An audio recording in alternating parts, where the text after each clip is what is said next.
तच्चित्रताण्डवविरुग्णफणातपत्रो रक्तं मुखैरुरुगमन् नृपभर्णगात्रः स्मृत्वा चराचरगुरुं पुरुषं पुराणं नारायणं तमरणं मनसा जगाम। इस प्रकार भगवान अद्भुत तांडव नृत्य जब प्रारंभ किए, तांडव नृत्यकारी साक्षात भोले बाबा भी विस्मित हो गए। बलिहारी जा रहे हैं, प्रभु मैं तो तांडव नृत्य करता हूँ, लेकिन आपका जो नृत्य है यह अति अद्भुत है। सभी गंधर्व आदि गान कर रहे हैं। अंत में इसके मुंह से खून वमन करते करते जब इसको पता चला कि साक्षात आदि पुरुष भगवान है, तब मन से यह भगवान का शरणापन्न होता है। नागपत्नी आके भगवान की दिव्य स्तुति गाते हैं। हे प्रभु, हमारे पतिदेव ने ऐसी कौन सी तपस्या किया, कौन सा योग साधना किया, कौन सा भजन साधन किया, यह हमको पता नहीं चल रहा। क्यों? जिस पाद रेणु के लिए आपका जिस पाद रेणु के लिए साक्षात लक्ष्मी देवी भी तरस आती है, वही पाद रेणु आज हमारे पतिदेव के मस्तक में पड़ रहा है। यद्वांछया श्रीर ललनाचरतपो विहाय कामान सुचिरं धृतव्रता। लक्ष्मी देवी आज तक श्री कृष्ण को प्राप्त करने के लिए, श्री कृष्ण पदरज प्राप्त करने के लिए आज तक तपस्या कर रहे हैं, लेकिन आज तक उनको नहीं मिला। बेल वन में ये जो वृंदावन के श्री कृष्ण हैं, इनको बिना गोपी भाव से नहीं मिलते, लेकिन लक्ष्मी देवी ऐश्वर्य भाव से तपस्या करते हैं, इसीलिए आज तक वे बेलवर में तपस्या ही कर रहे हैं। यह भाव यहाँ से प्रकट होता है। नागपत्नीगण अंत में कहते हैं, प्रभु हमको कुछ नहीं चाहिए, हमको तो केवल आपका पदधूलि ही चाहिए। न नाक पृष्ठम न च सार्वभौमम न पारमेष्ठम न रसाधिपत्यम। हमको नाक पृष्ठ रसाधिपत्य कुछ नहीं, आपका चरण धूलि ही चाहिए। क्यों मांग रहे हैं नागपत्नीगण? क्योंकि देख रहे हैं अभी बहुत नृत्य हुआ, अब कुछ देर और अगर हमारे पतिदेव के ऊपर नृत्य करे तो इनका गोविंदाय नमः हो जाएगा। इसलिए श्री कृष्ण से पदरेणु मांग रहे हैं। श्री कृष्ण सोचे अच्छा, अब जल में वो पदरेणु तो है नहीं, नीचे आकर ही देना पड़ेगा। श्री कृष्ण जैसे उतरने लगे, कालिया नाग सहसा खड़ा हो गया। वह कहने लगा, श्री कृष्ण कहने लगे, देखो मैंने इसको छोड़ दिया तुम्हारे कहने पर, और वह फिर फुसकार मार रहा है। नागपत्नी का इशारा करते हैं, अरे बहुत कष्ट से मनाया है, शांत हो जाओ, प्रणाम करो भगवान को। कालिया नाग भगवान से कहते हैं, प्रभु वयं खलः सहोत्पत्त्या तामसा दीर्घमन्यवः। हे प्रभु हमको यह बताइए, यह संसार को किसने रचा? भगवान ने कहा हमने रचा। तो संसार में जो जीव जंतु है उनको किसने रचा? हमने रचा। तो उसमें सांपों को किसने रचा? भगवान कहते हैं सबको मैंने ही रचा। तो सांपों के मुंह में विष किसने डाला?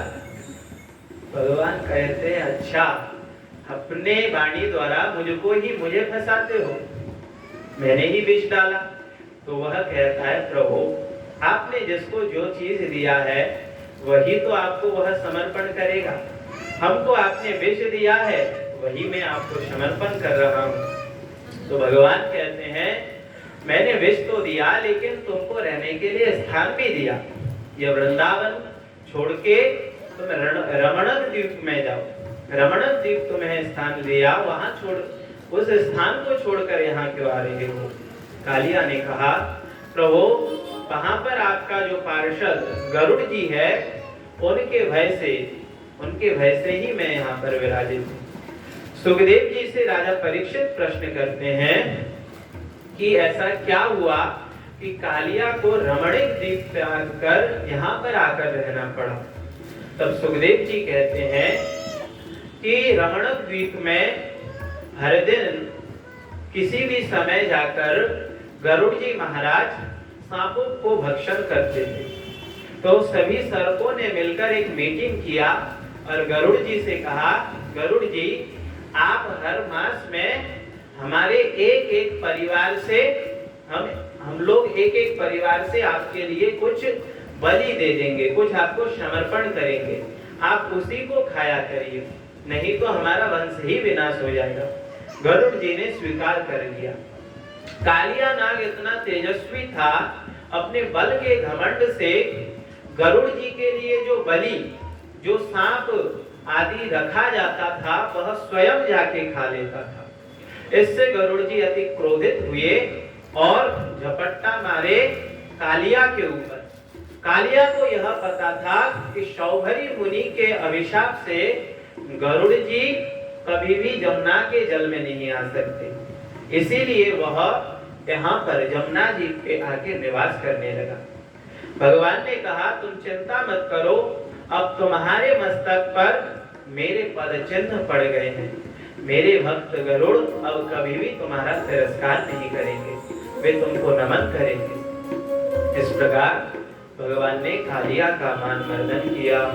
बोलिए कालिया मान मर्दन भगवान की। आगे श्री सुखदेव जी वृंदावन के दिव्य शरद ऋतु का वर्णन करते हैं, वर्षा ऋतु का अद्भुत वर्णन करते हैं और गोपियों के द्वारा जो गाया गया दिव्य गीत है गोपी गीत, उसको प्रारंभ करते हैं। भाग गोपियों के द्वारा गाया गया जो वेणु गीत है, वेणु का महात्म्य जिसमें अद्भुत रूप से वर्णन किया गया, वह वेणु गीत प्रारंभ करते हैं। भागवत के 10वें स्कंद में यह जो 5 गीत है अत्यंत ही मार्मिक है। सबसे पहला है वेणु गीत, उसके बाद रासपंचाध्यायी में आता है प्रणय गीत, जब सभी गोपी मिलके श्री कृष्ण के पास आते हैं। उसके बाद गोपी गीत, युगल गीत और भ्रमर गीत। अद्भुत इनमें गोपियों का प्रेम व्यक्त किया गया है। गोपीगण सारा दिन जब श्री कृष्ण चले जाते, श्री कृष्ण के विरह में काटते। कैसे काटते?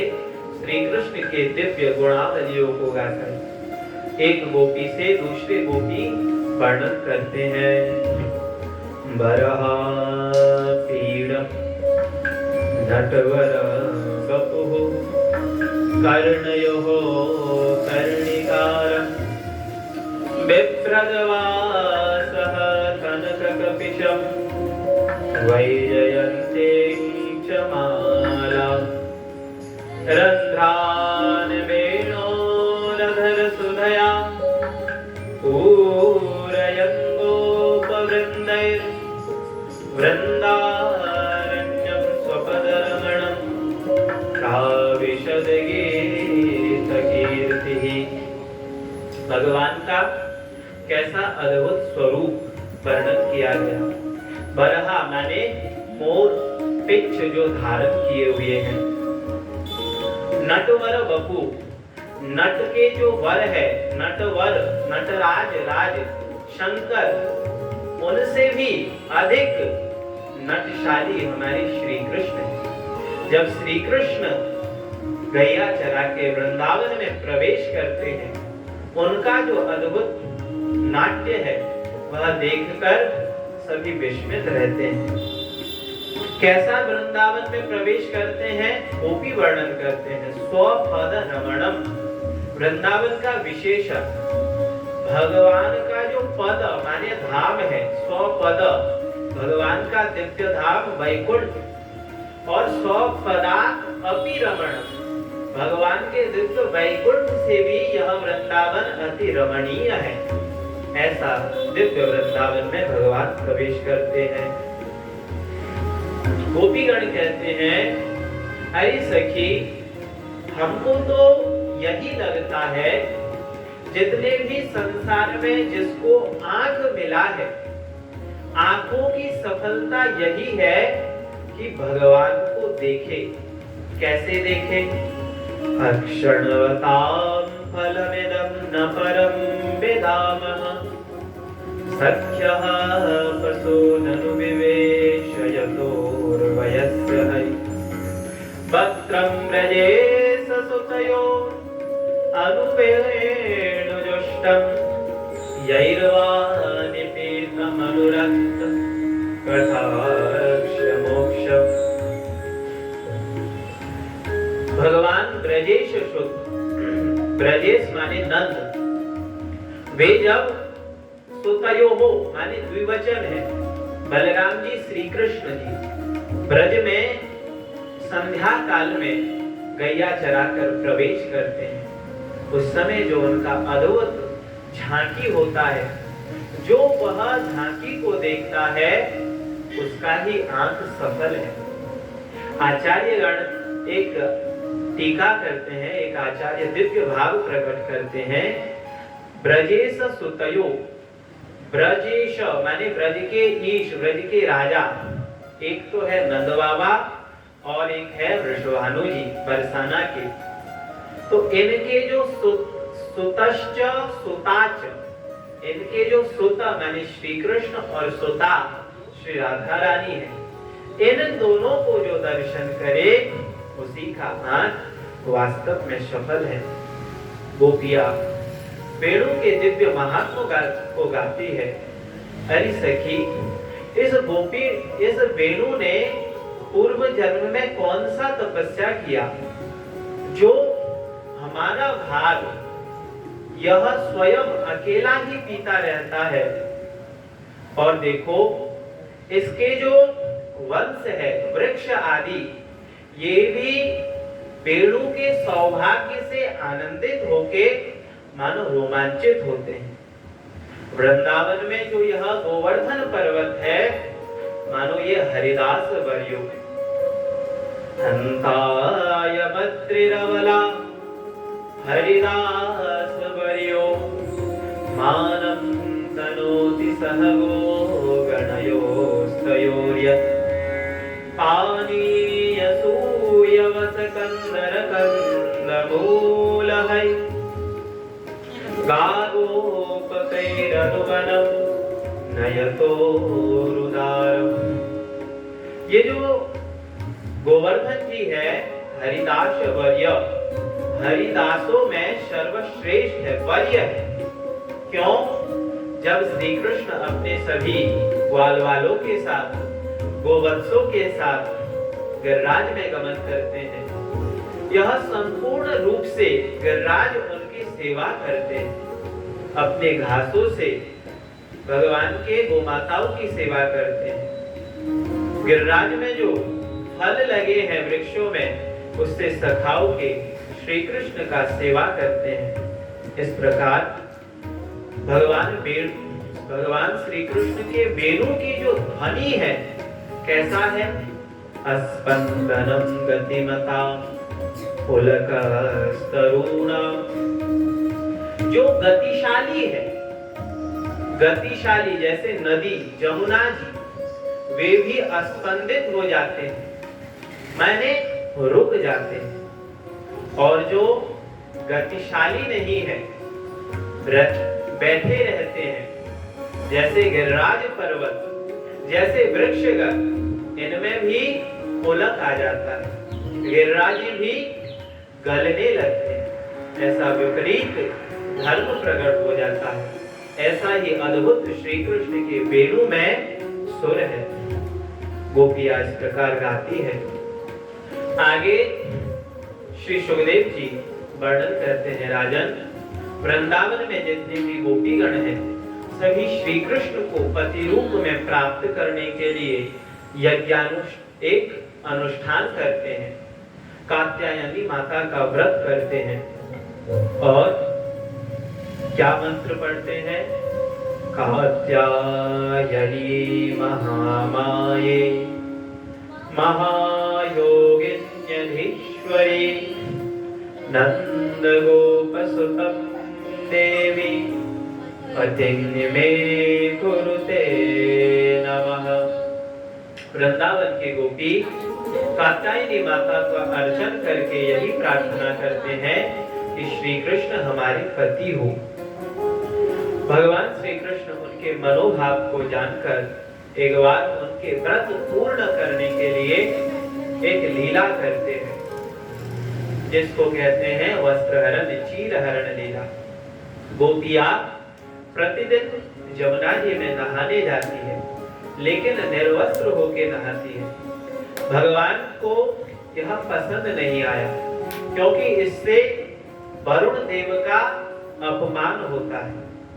भगवान ने उनके इस व्रत में जो छिद्र हो रहा था, वह छिद्र न हो, व्रत निर्विघ्न पूर्ण हो, इसलिए उन लोगों के वस्त्र हरण की लीला की उनको समझाया।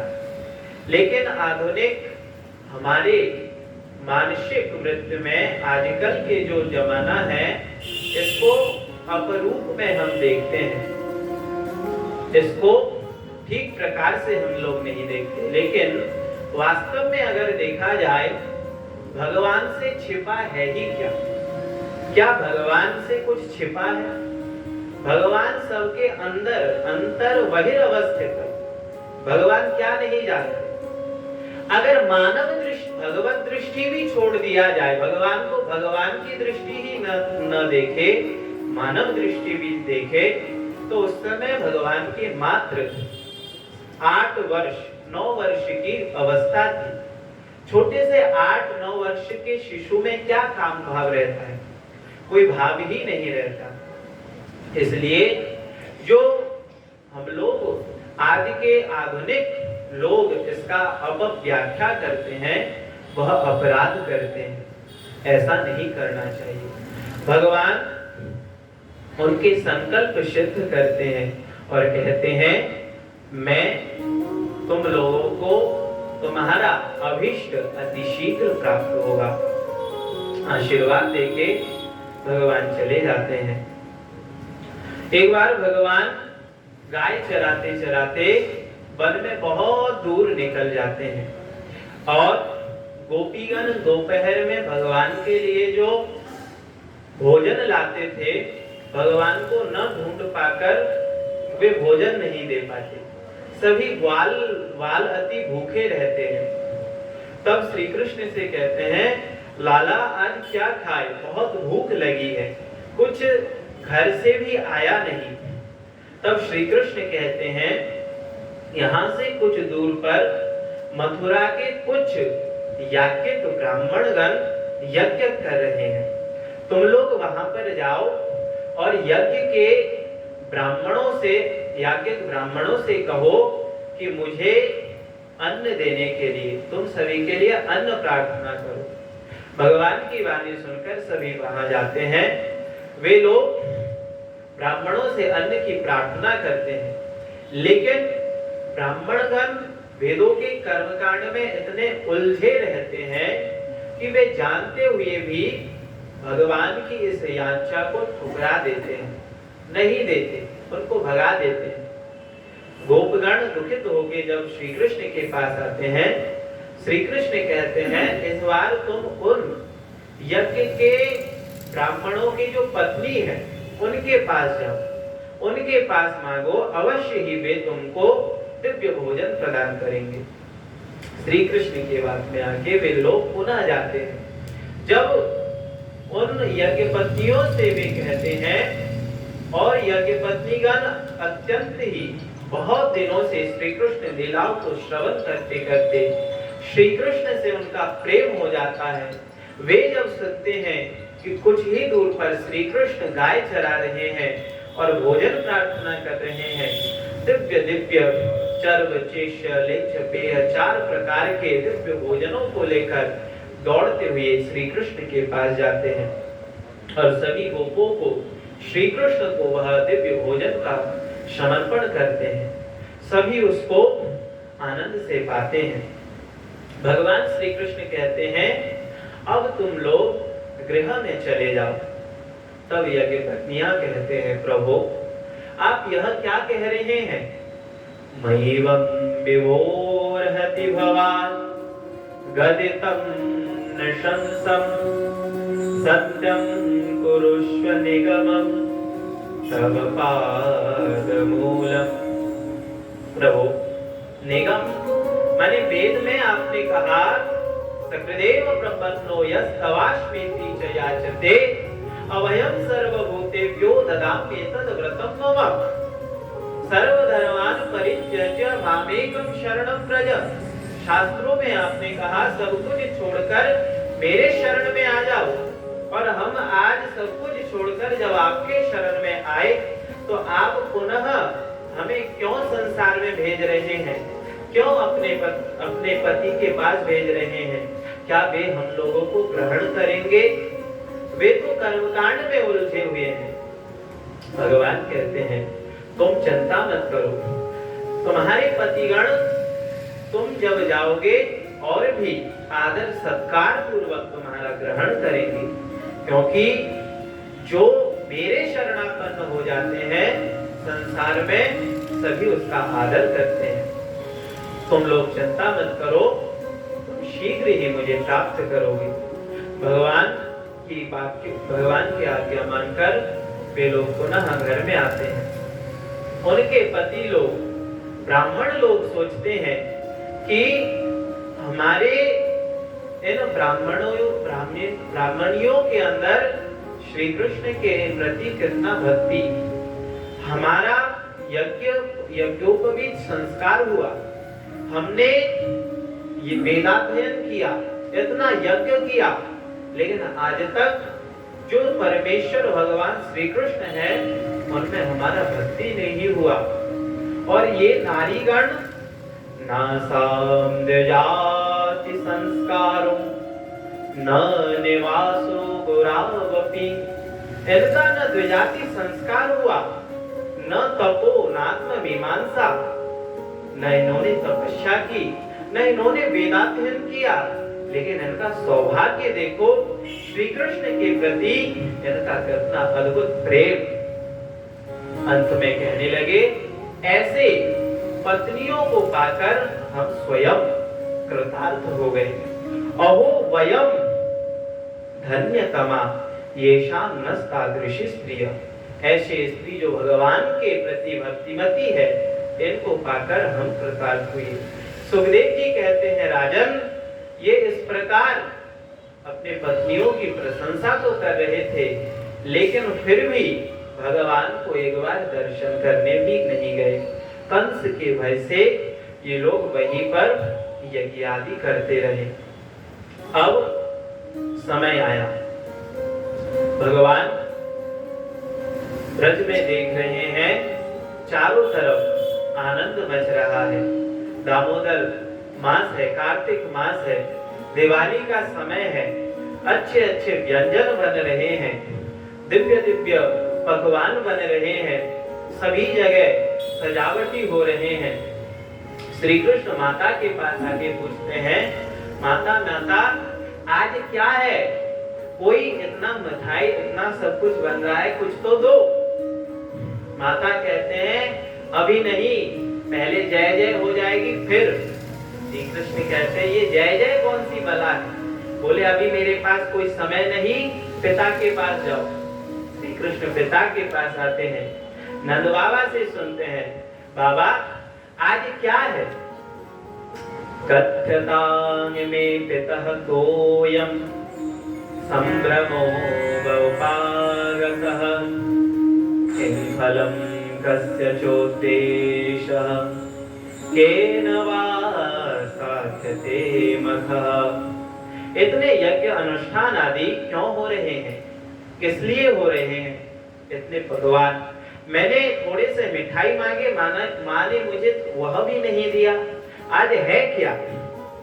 नंद जी कहते हैं, लाला आज अभी मिठाई मत मांगो, अभी पूजा हो जाएगा फिर। अभी आज इंद्र यज्ञ है, हम लोग गोपगण हैं और इंद्र देव वर्षा करते हैं।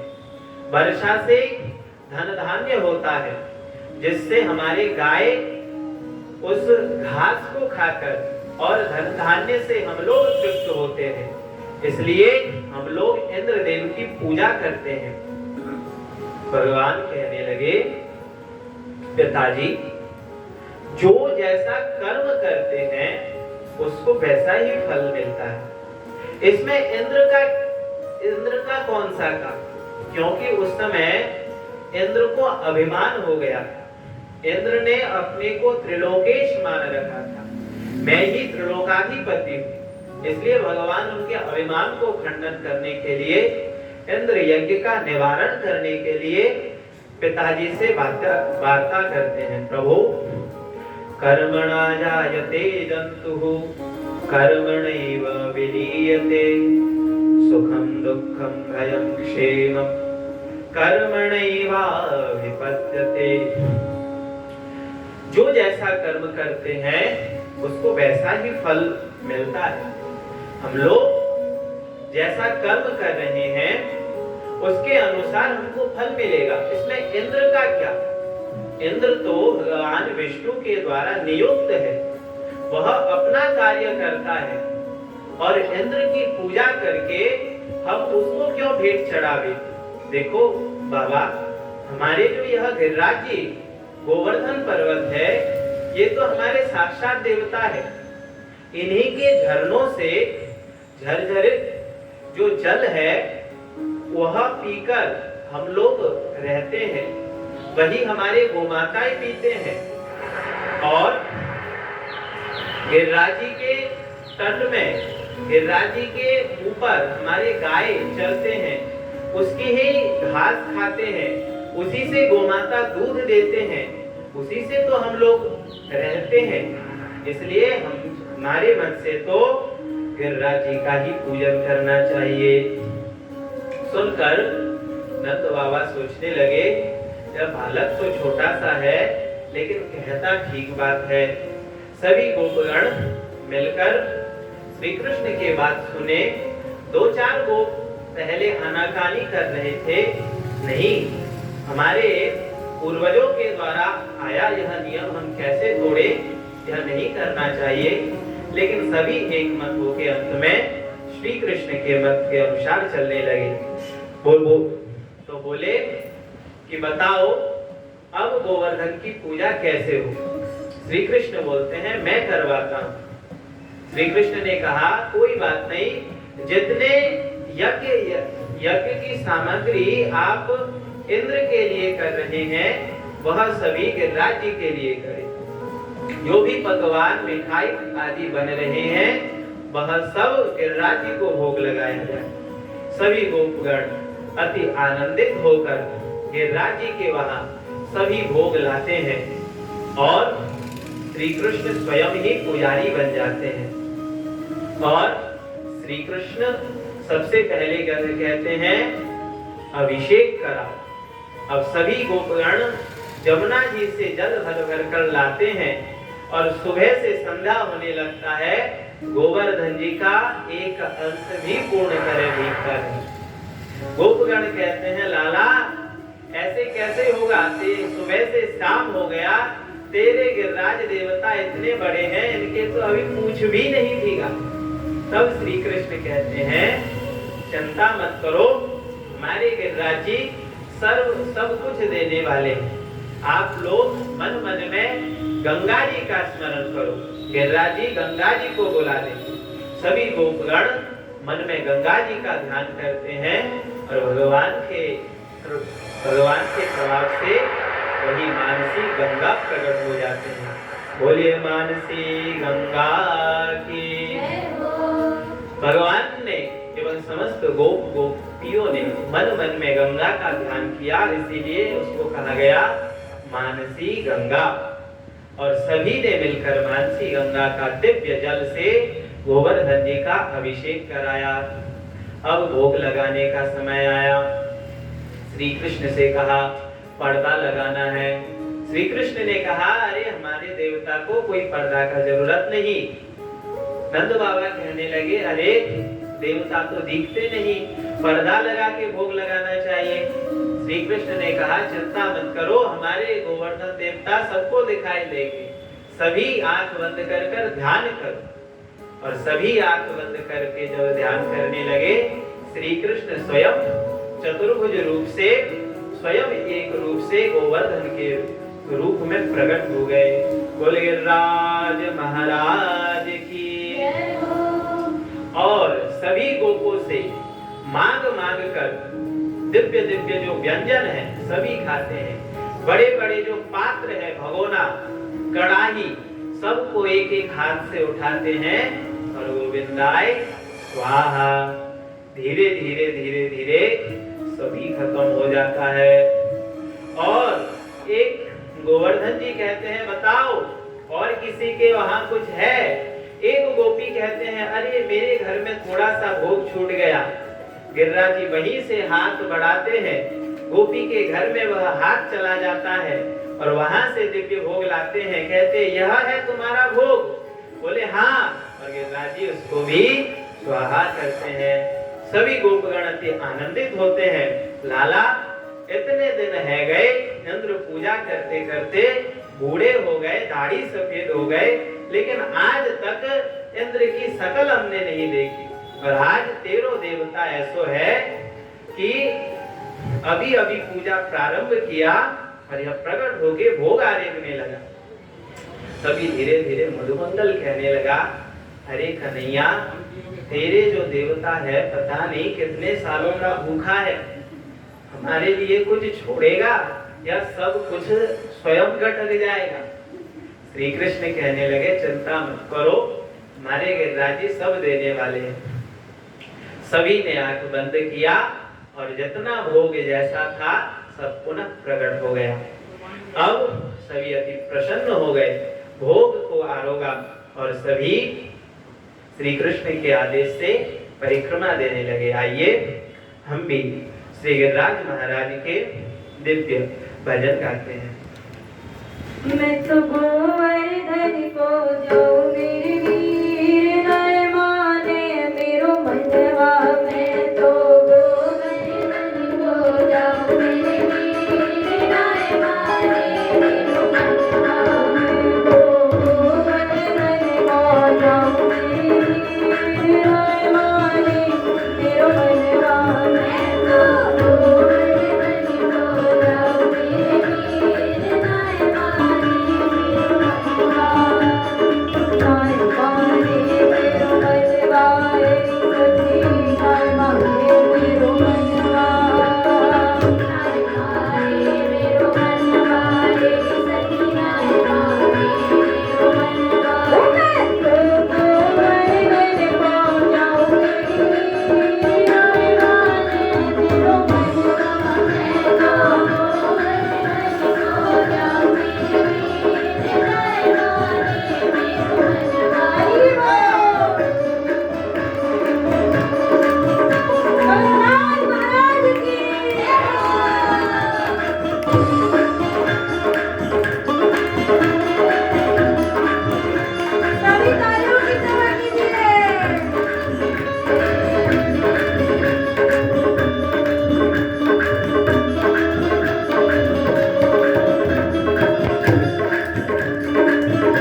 इधर जब इंद्र को पता चला कि वृंदावन में उसका पूजा बंद कर दिया गया है और श्री कृष्ण ने गोवर्धन का पूजा प्रारंभ किया है, वह अत्यंत घमंड में भर गया, अत्यंत क्रोधित हो गया, बोलने लगा, अरे दुष्ट गोपों ने उस वाचाल छोटे से शिशु के मुख से जो सुना वही करने लगे। वाचालम बालिसं स्तब्धम अज्ञम पंडित माननम कृष्णम मर्तम उपाश्रित्य गोपा में चक्रुरप्रियम।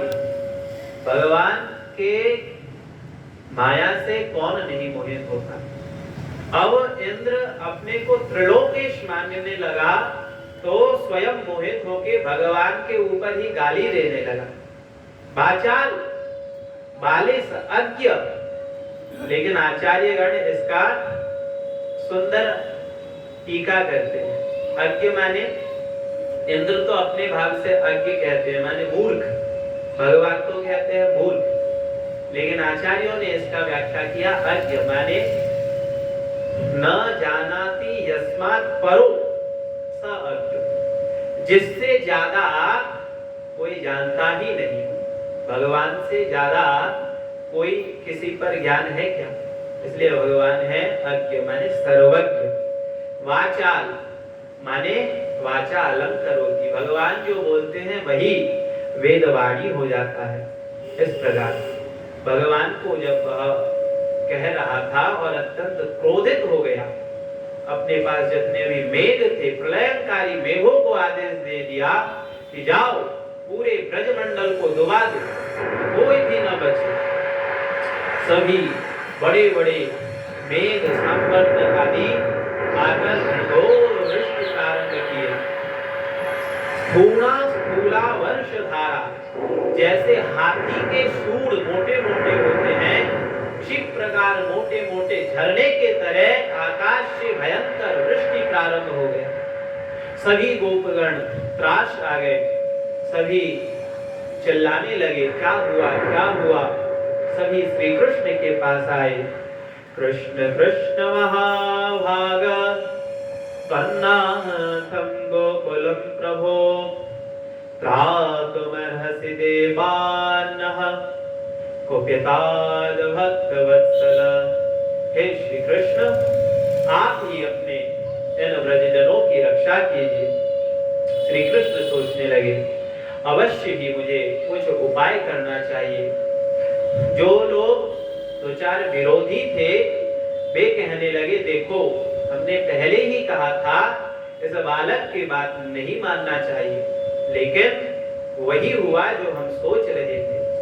तब श्री कृष्ण ने जाके इत्युक्तैकेन हस्तेन कृत्वा गोवर्धनाचलं दधार लीलया कृष्ण छत्राकमिव बालकः। श्री कृष्ण कहने लगे, गोपगण चिंता मत करो, हमारे जैसे गिरिराज देव की गोवर्धन नाथ की हमने पूजा की है, वे ही गोवर्धन हमारी रक्षा करेंगे। चलो हम सभी उनके पास जाके प्रार्थना करते हैं। सभी को प्रार्थना में लगा के भगवान श्री कृष्ण छत्राकमिव बालक, जैसे छोटे से बालक कोई छाता उठा ले, इसी प्रकार अपने बाएं हाथ के कनिष्ठा उंगली में संपूर्ण गोवर्धन को उठा लिया। बोले गोवर्धन धारी भगवान की। और कहने लगे, कोई चिंता मत करो, मेरे इस गोवर्धन के नीचे सभी आ जाओ। सभी गोपगण आ गए, सभी के साथ भगवान वहां रह रहे हैं। इधर इंद्र भयंकर वर्षा कर रहा है, प्रलयंकारी वर्षा, लेकिन भगवान तो सभी गोपों की रक्षा में तत्पर है। और एक नहीं, दो दिन नहीं, मात्र भगवान का 7 वर्ष उम्र है। 7 दिन तक, 7 रात तक एक उंगली में वह पर्वत धारण किए रहे। बीच में गोपगण कहने लगे, गोपगण सोचने लगे कि इतना दिन हो गया, कि श्री कृष्ण एक उंगली में उठा के खड़े हैं, थोड़ा हम लोग भी श्री कृष्ण का सहायता करते हैं। क्या करें? सभी गोपों ने अपना अपना लाठी लगा लिया और श्री कृष्ण से कहने लगे, लाला तू थोड़ा बहुत थक गया है, थोड़ा अपना उंगली हटा ले, अपना हाथ हटा ले, हम लोग गिरिराज जी को पकड़ लेंगे। श्री कृष्ण कहने लगे, तुम लोग पकड़ लोगे, मैं छोड़ दूं? गोपों ने कहा, अरे अकेला तुझ में ही दम है क्या? तू क्या अपने कोई बलशाली समझता है? हमारे में बल नहीं है, तो छोड़ दो, हम सब पकड़ लेंगे। जब ही भगवान श्री कृष्ण ने अपने नख को थोड़ा सा नीचा किया, सभी लाठी चरमर चरमर करके सब टूट गए। अब पुनः भगवान ने उसको धारण किया। गोपों ने कहा, अरे लाला पकड़ पकड़ पकड़। तब श्री कृष्ण से गोपों ने पूछा, अरे तुझ में इतना बल कहां से आया? हम लोग भी माखन मिश्री खाते हैं, तू भी खाता है, तुझ में इतना बल कहां आ गया? भगवान ने सोचा, अगर मैं इनको कहूं मैं भगवान हूं तो ये मानेंगे नहीं। तो भगवान ने कहा, मेरे गोवर्धन देव ने मुझे एक शक्ति प्रदान किया। क्या शक्ति? मैं जिसके तरफ भी आंख से देखूं उसी का शक्ति मेरे पास आ जाता है, उसी का बल मेरे पास आ जाता है। गोपगण कहने लगे, अच्छा यही तो हम सोच रहे हैं, हमारा शरीर हल्का कैसे हो गया और हमारा बल चला कहां गया? पहले तो तू बालक था, माखन मिश्री खाता था, अब हमारे बल को भी चुराने लगा। इस प्रकार 7 दिन तक भगवान सभी गोपों के साथ आनंद पूर्वक उसके अंदर रहे, किसी को कुछ भी नहीं बिगड़ा। 7 दिन तक प्रलयंकारी वृष्टि करके भी जब मेघगण थक गए, उनसे और वृष्टि नहीं हो रहा, इंद्र स्वयं आके देखा कि कुछ भी ब्रज का बाल भी बाका नहीं हुआ। उसने भी बहुत प्रयत्न किया, लेकिन कुछ नहीं हुआ। समझ में आ गया कि ये साक्षात भगवान है। उसका अभिमान दूर हो गया और साष्टांग गिरकर भगवान के पास आके क्षमा मांगने लगा। जब वर्षा थम गई, भगवान ने कहा, सभी निकल जाओ। सभी निकल गए और भगवान एक जगह बैठे हैं। इंद्र आके भगवान से क्षमा मांग रहे हैं। मात्र 10 श्लोक में इंद्र ने स्तुति की और भगवान ने इंद्र से बात किया। ब्रह्मा जी ने 40 श्लोकों से ये स्तुति किया, लेकिन श्री कृष्ण ने एक बात भी नहीं किया। क्यों नहीं किया? एक आचार्य कहते हैं, भगवान को अगर भक्तों से मिलाओ तो भगवान खुशी होते हैं, भक्तों से अगर दूर कर दो तो भगवान खुशी नहीं होते। ब्रह्मा जी ने भगवान के भक्त गोप बालकों से भगवान को दूर कर दिया, इसलिए भगवान ने उनसे एक बात भी नहीं कहा। और इंद्र ने 7 दिन तक गोपों को सुख दिया, इसलिए भगवान ने उससे बात किया। लेकिन सभी भगवान की ही लीला है और भगवान की दिव्य स्तुति कर रहे हैं इंद्र। विशुद्ध सत्वं तव धाम शांतम् तपोमयं ध्वस्तरजस्तमस्कम् मायामयोऽयं गुणसम्प्रवाहो न विद्यते ते ग्रहणानुबन्धः। आप विशुद्ध सत्व के अवतार हैं। हे प्रभु, मैं आपको बार बार नमन करता हूँ। भगवान ने कहा, मैंने जो तुम्हारे यह यज्ञ का निवारण किया, यह मदनुस्मृतये नित्यम मद्यश्चेन्द्र श्रिया वृषभ। तुम अपने ऐश्वर्य से मत्त हो रहे थे, इसलिए तुम्हारा अहंकार खंडन करने के लिए और सदा मेरी स्मृति बना रहे, इसीलिए मैंने यह लीला किया। और इंद्र सुरभि माता को लाई। सुरभि माता भी इंद्र के साथ स्वर्ग से पधारी थी। सुरभि माता ने कहा, प्रभु, हम गोमाताओं के आप ही एकमात्र इंद्र है, स्वामी है, राजा है। सुरभि माता ने ही भगवान का एक नाम दिया, गोविंद। बोलिए गोविंद भगवान की। सुरभि माता ने कहा, प्रभु मैं अपने दिव्य दुग्ध धारा से आपको नहलवाना चाहती हूँ। तब श्री सुरभि माता ने दिव्य रूप से भगवान की अभिषेक किया और वह जो दूध है भगवान का अभिषेक वही गोविंद कुंड में आया और वही गोविंद कुंड प्रकट हुआ। बोलिए गोविंद कुंड की। इस प्रकार भगवान की गोवर्धन धारण लीला समाप्त होता है। आगे श्री सुखदेव जी कहते हैं, राजन एक बार एकादशी के बाद द्वादशी तिथि में श्री नंद बाबा अति प्रातः काल उठ गए और उस दिन, क्योंकि उस समय तो घड़ी था नहीं, महाद्वादशी जो था उसमें अति शीघ्र पारण था, इसीलिए नंद बाबा तो परम वैष्णव है। शीघ्र पारण करने के लिए सुबह सुबह उठ के और जमुना जी में नहाने चले गए। लेकिन वह जो काल था रात्रि का बेला था, घोर रात्रि था, 2 बजे। उस समय असुरों का काल था, उस समय जल में प्रवेश नहीं करना चाहिए। नंद बाबा जब जमुना में घुसे तो वरुण के कुछ दूत आकर नंद बाबा को पकड़ के ले गए और अपने लोक में बांध के रख दिए। सुबह जब हुआ सभी गोपगण नंद बाबा को ढूंढने लगे, लेकिन नंद बाबा को नहीं मिल रहे। तब कुछ गोपों ने कहा, हमने तो देखा ये जमुना जी में प्रवेश किए लेकिन अभी तक निकले नहीं, अवश्य ही जमुना जी में ही डूबे हैं। तब श्री कृष्ण से कहा कि तुम्हारे पिता को लेकर आओ। श्री कृष्ण जल में डुबकी मारे और सीधा वरुण लोक गए और वहां पर वरुण देव ने श्री कृष्ण की दिव्य स्तुति की।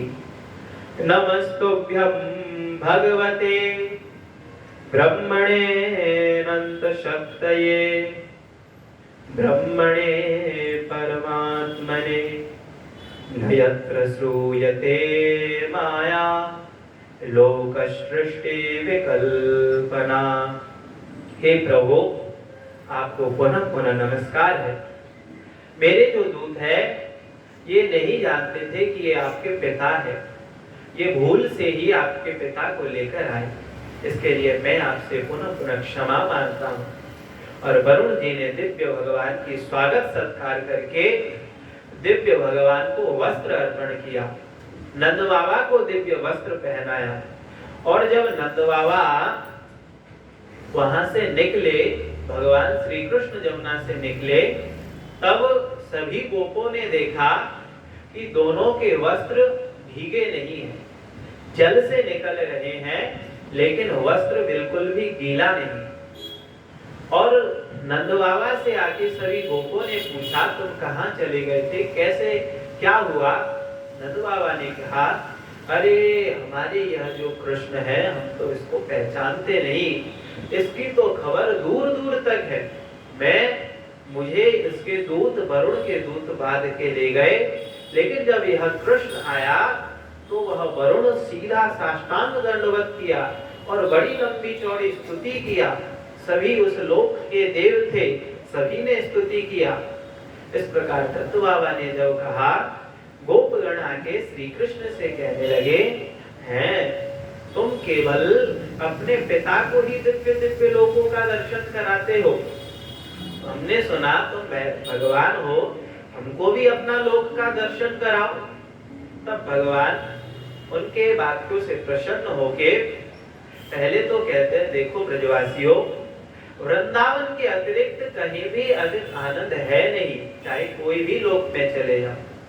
लेकिन ब्रजवासी जब बात में अड़ गए तब भगवान ने एक लीला रची, और यह जो वृंदावन में ब्रह्म कुंड है वहां पे जमुना जी थी, वहां पे सभी को भगवान बोले डुबकी मारो, और सभी गोपों ने डूब मारा तो देखा सभी वैकुंठ में आए, और वैकुंठ में देख रहे हैं बड़े बड़े देवता, कोई चतुर्मुख पंचमुख शिव और सहस्त्र नेत्रधारी इंद्र, सभी लाइन में लगे हैं भगवान की स्तुति करने के लिए। अब गोपगण ढूंढने लगे, अरे हमारे लाला कहाँ चले हो, हमारे कृष्ण कहाँ चला गया। देखते हैं दूर में चार भुजाधारी श्री कृष्ण बैठे। तब बोलते हैं वो रहे, चलो चलो हमारे श्री कृष्ण के पास चलो। जब गोपगण जाने लगे तब जो वैकुंठ के द्वारपाल थे उन्होंने रोक दिया। वे बोलने लगे, अरे यह वैकुंठ है, यहाँ पे मर्यादा है, नियम है, यह ब्रज नहीं है, यहाँ पे मर्यादा से चलता है। ब्रह्मा शिव भी लाइन में लगे हैं, तुम कहाँ जा रहे हो। तब गोपगण सोचने लगे, अरे यह वैकुंठ कैसा, जहाँ पर हम अपने श्री कृष्ण के साथ खेल न सके, श्री कृष्ण से तो बातें न कर सके, हमारा तो वह ब्रज ही सबसे अच्छा है। इस प्रकार सोच रहे थे और उन्होंने डूब भरा। पुनः सभी वृंदावन में उठे और श्री कृष्ण से कहने लगे, हमारा यह ब्रजधाम ही सर्वश्रेष्ठ है, जहाँ पर हम तुम्हारे साथ खेल सके, तुमको घोड़ा बनाकर तुम्हारी पीठ में चढ़ सके, वह दिव्य वैकुंठ भी हमारे लिए ठीक नहीं। इस प्रकार वृंदावन की दिव्य महात्म गाया गया। तत्र शुर ब्रह्मणो लोकम यत्रा क्रूरो जगात पुरा। जो अक्रूर जी ने देखा था भगवान का दिव्य स्वरूप, वही गोपों ने देखा। अब भगवान का दिव्य लीला का प्रसंग प्रारंभ करते हैं, रास लीला का प्रसंग प्रारंभ करते हैं। अब समय हो रहा है, अतः हम सभी कल ही रास लीला एवं उससे आगे के लीलाओं को श्रवण करेंगे। आज यहीं दिव्य भागवती कथा को विश्राम देते हैं। कल भगवान के 16,108 विवाह की कथा एवं ब्रज से मथुरा गमन, कंस वध आदि समस्त दिव्य दिव्य लीलाओं का यहाँ पर पारायण होगा। आप सभी आएंगे।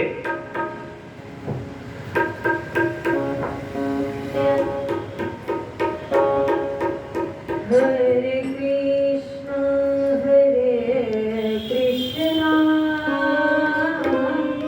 कृष्ण कृष्ण हरे हरे, हरे राम हरे राम, राम राम हरे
तुम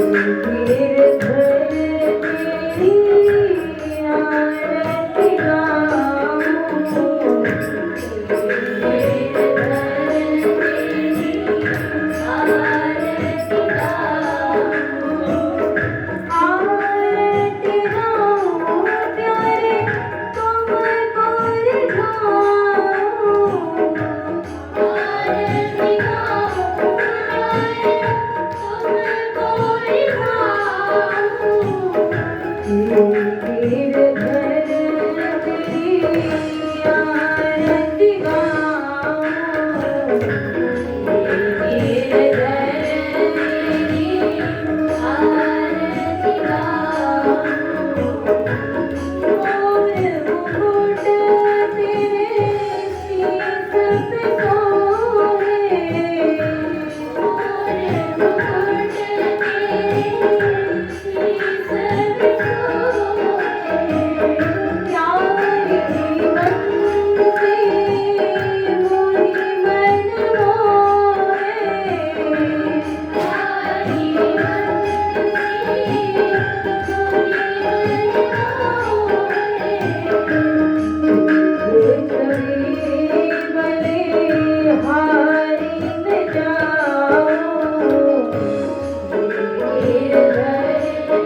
श्रीमद्भागवत महापुराण की जय हो। श्री वृंदावन धाम की जय हो। वृंदावन बिहारी लाल की जय हो।